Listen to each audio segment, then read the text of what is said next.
Hey you, this is our last I Follow video. What? That was dramatic.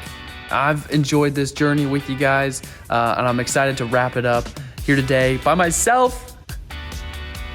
I'm so sorry, I'm just really emotional right now.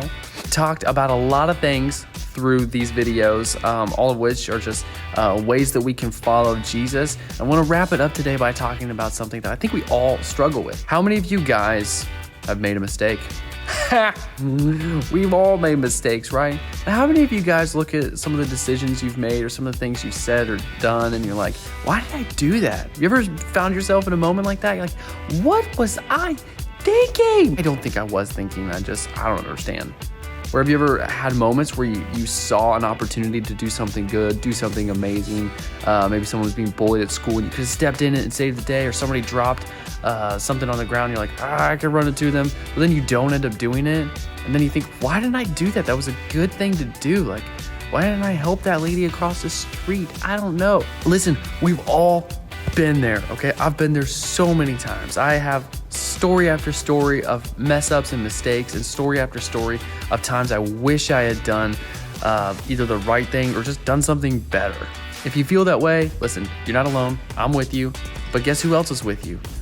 Paul. If you've read any of the New Testament, you've read some of Paul's work. Paul's an incredible, amazing guy. He's way more like, that guy's on another level from me. So I find comfort in knowing that Paul himself wrestled with this as well.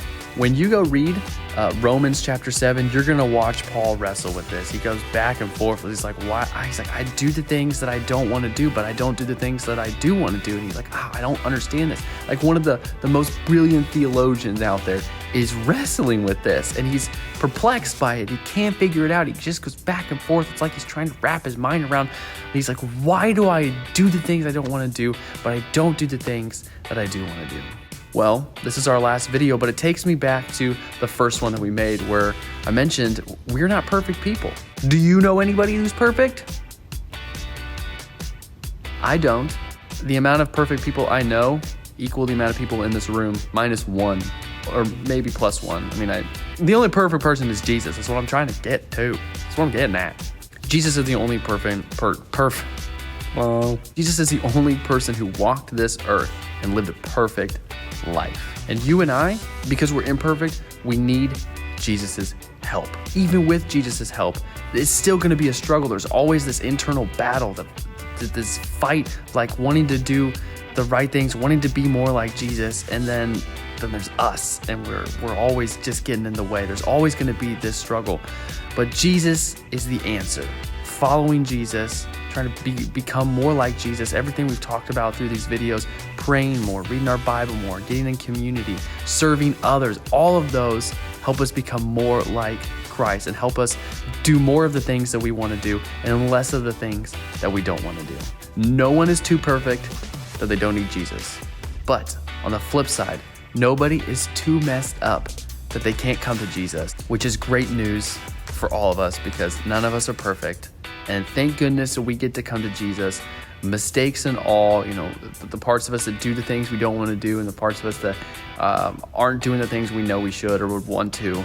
We get to come to Jesus just the way we are, and we're accepted just the way we are. And the more time we spend with Jesus, the more we'll become like him. And the more we'll do the things we want to do and less of the things we don't want to do. So my challenge to you today is simple. Spend some time with Jesus. I encourage you can go to Romans chapter 7 and read what Paul had to say about this, his struggle with just himself and just the fact that he screws up just like all of us and doesn't do the things he wants to do just like all of us. Go read Romans chapter 7. Hopefully you'll be encouraged by Paul's struggle. This is our last video. I should find some people to hang out with because I'm all alone in this auditorium. I'm gonna go now. Take care. Have an awesome day. You be you. Stay classy. All the send-offs. Because I can't say we'll see you next time on the next video because this is our last I Follow. On that note, I will simply say goodbye.